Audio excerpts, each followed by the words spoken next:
and then coming out of jail, what do you have to look forward to? Well, I'm not coming out of jail. No, I mean just generally. You know, if you would...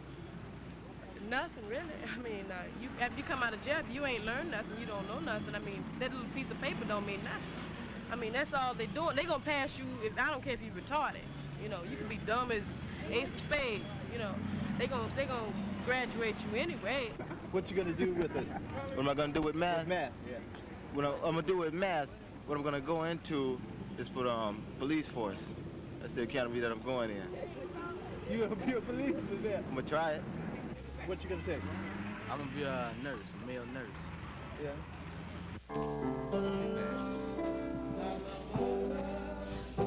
Not my father, but it's me. Oh Lord.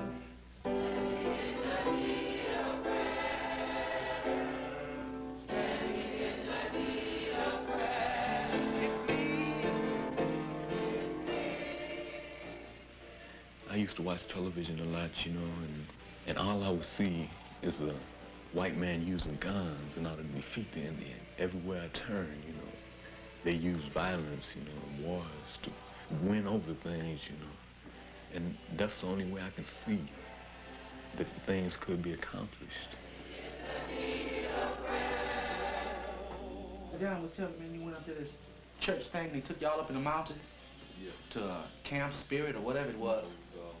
Camp Enchantment, whatever it was. And you came back, man, and you was... Your name Ted, man? No, Greg. I came back and I was what? You was all spiritual and talking about you tore up your chairman, you know, the little old red book you got by Mao Tse-tung? Yeah, you tore it up. You tore it up. That book was gone a long time ago, man. Mom got on my case about it. It's time for me to get started now. First time I got suspended from school was March the 7th, 1969. We had a walkout on March the 6th. Some students got together. They protested against teachers that wasn't teaching and books that was made when I was born back in 1954. So. We just discount these two guys. Oh, Lord, have mercy. Now what are we playing? 4-way? Or if we play partners, you know they're going to have a damn chance. I went over to Adams, and the students on campus, some students knew me. And they thought I was going to do the same thing over at Adams that happened over at Carver. I was called in the office, later surrounded by security guards, and, you know, and sent home. They tried to accuse me of burning the flag. In the wintertime. See, you was trying to get Big Six out of his hand, and that right. Just keep that up. It's coming. Leo gonna get it. No, Leo ain't gonna get it. Leo gonna mess up. What? Went over to Edison for one day. Got kicked out over there. I ended up staying out of school, you know, for the rest of that school year. And they let me in Jefferson High School, you know, after the summer. They told me I better not be involved in anything on that campus. You ain't got no army, you ain't got no Air Force. You only got 3 niggas in the world got an airplane. Shit, they ain't got no bombs to go along with you running out there. And I bet you all white men gotta do is let all that food, let you niggas go down to the market, buy up all the food out of ShopRite and ABC. That's all you got in your community and around. And then when all the food is gone, he stop his trucks from coming downtown, then you niggas be eating each other. You ain't gotta do nothing. I spray you with DDT. You better get hip, boy. Better get the buck, man. Get the buck, man. When you start controlling Dow Jones Industrials, and start getting some niggas in the World Bank, you understand? And get some niggas up there in Westinghouse, and every time the president want to raise the price of gold, he got to call 12 of us in and 6 of them, then we saying something. I have 2 brothers besides myself, and a stepsister. One brother's 21 now. He's in the Marine Corps. Another's my twin brother. Say, man, I'm a future temptation, brother. Remember that. I'm your twin brother. Freddie, you know, he's interested in music. He has a singing group, you know. He's been with him for about 4 or 5 years now. Can turn the gray sky blue. I can build a castle from the thing of greater things. I can make a ship sail high on dry land. But my life is incomplete and I'm so blue. Cause I can't get next to you. Can't get next to you, baby. Get next to you. I just can't get next to you. No matter what I do.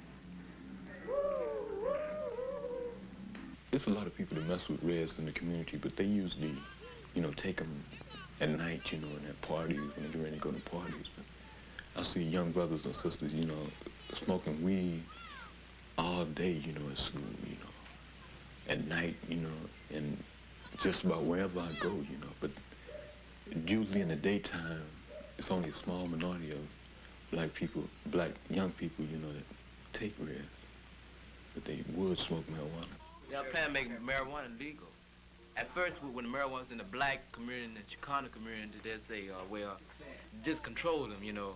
But then when the white people start seeing their white kids use marijuana and say, hey, this cow gonna put my kid in jail, we gotta do something about this. So they can say, let's make marijuana legal. Marijuana, I believe if people want to use it, you know, if they dig on getting high, you know, and everything, well, you know, it's them. I guess I'm just this type of person, you know. I don't like to get in no kind of position where I can't, you know, think properly. When something take effect on me that I don't understand, it's a feeling, you know, I just can't stand it. I tried it, you know, 3 times. You know, I wasn't myself, and it seemed like I couldn't come back to myself right then. I guess I wasn't used to it, and I was kind of scared of it in a way. Whatever it is, we feel that, yeah, you feel that not only that you're having problems with, but that you want to learn. Come on and we'll research it, and we'll find out about it, and you take all of that back. And you ain't got to bait the teacher and going, well, you wrong, you know, blah, blah, this, that, and the other on him, you know, because he's going to get all weird on you then and going to start firing on you from a mental thing and want to send you to the VP's office for being smart. The Avalon Carver Community Center program was set up to get teachers and students, to, you know, together, get them to know one another, you know. Our educational program in the schools itself is falling down. Secondly, when you youngsters try to help yourselves, you're not even getting school teachers to come here to help you. So these things ought to be examined. Why is this so? Okay, do you think you're as smart as probably one of them white students out in Hollywood? Have you ever came in contact with a white student on your same age bracket? You haven't? Have you? Nope. What about you? Throw them big words on me, you know, think I'm just dumb. So many things wrong with the schools over here in the ghettos. Black students at my school, they came up, you know, from elementary school and junior high school, and I'll say half of them, you know, don't know how to read.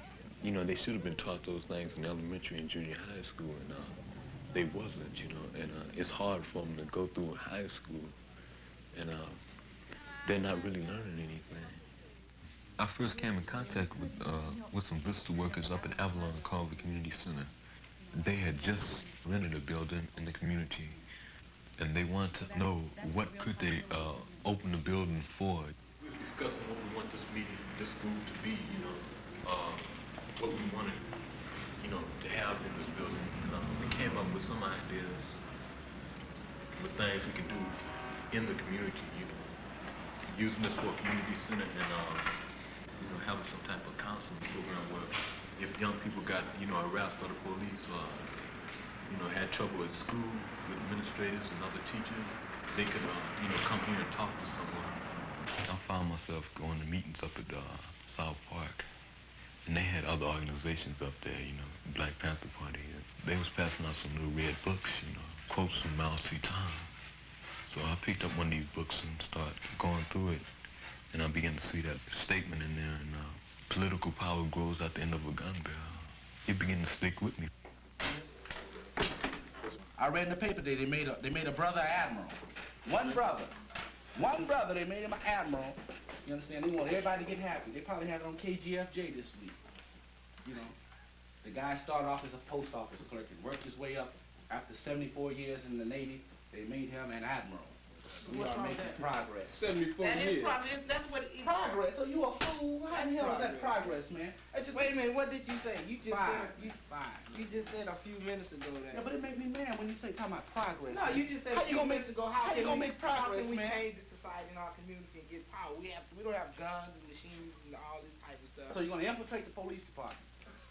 No, right? You jumping subject. Right. I'm talking about the admiral. Okay, what is the admiral's job? What's the admiral's job? Yeah. I think this guy here, he's gonna command 3 ships up in Alaska.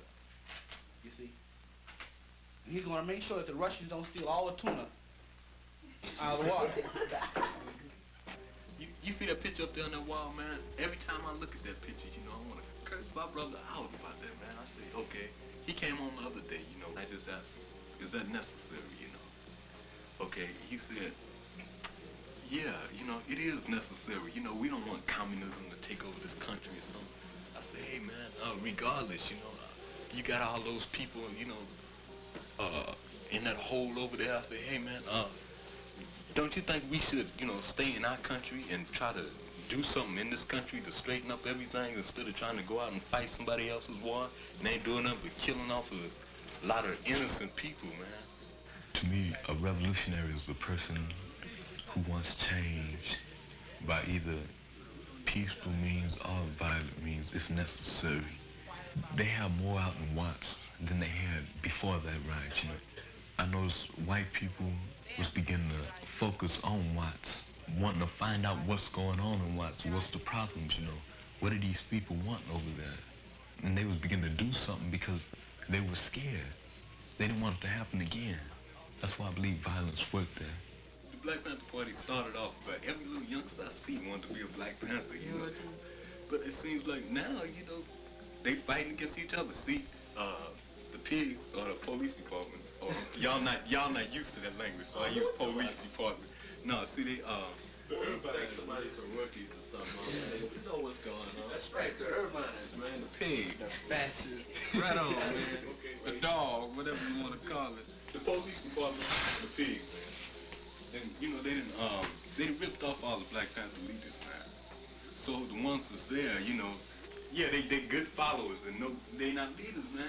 See, they stopped the free breakfast program. You just said they had all the leaders. Maybe that's all they need. Another leader. Another leader ain't gonna do nothing but get ripped up again, send to prison or get shot or something. We'll get more and more and more. Hey man, how far can we go? You got to. It's got to start somewhere. Hey man, look, been starting, that's the whole point. We've been starting all types of places, man. Starting and stopping. No, starting to be destroyed.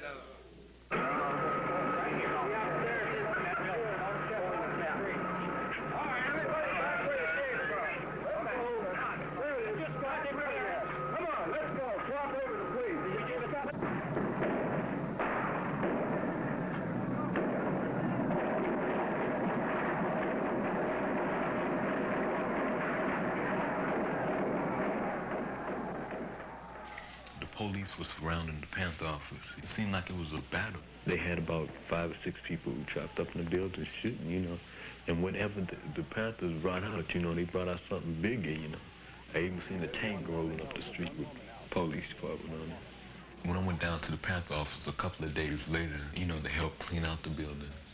When I went up there, I had to wear a gas mask because the fumes were so strong. I seen bullet holes all in the walls, you know. We had a group outside. I says about 200 or 300, you know. A police car came around, and a man got up out of the car and said that this was an unlawful assembly, you know, would you please disperse? The people didn't leave, you know. So the police, they got out of their cars, and they started beating heads again. And one of the sisters that was out there was Angela Davis. She got beat that night. From that incident, I realized that we can't use the gun because if we pick up, you know, a 45, he's gonna pick up a rifle, you know. If we pick up a rifle, he's gonna use a tank. So I guess we're just gonna have to wait. Members, rise, arise, and don't you be ashamed, oh Jesus Christ, the Lamb of God, and written down my name in the kingdom. I think for myself, you know, and, you know, regardless to what other young people think, you know, I think I judge from experience, you know. I guess I want to be myself, be somebody new, you know, instead of somebody saying, oh yeah, he's like Malcolm X. I want to say he's like Teddy Gibson, you know, whatever that is, you know. Come out to the house of God. And as we come, Master, we know that it's no goodness of our own, but it's by the grace of God that thou hast brought us this far. We pray, Master, for the blessing upon each and every one which is in the building.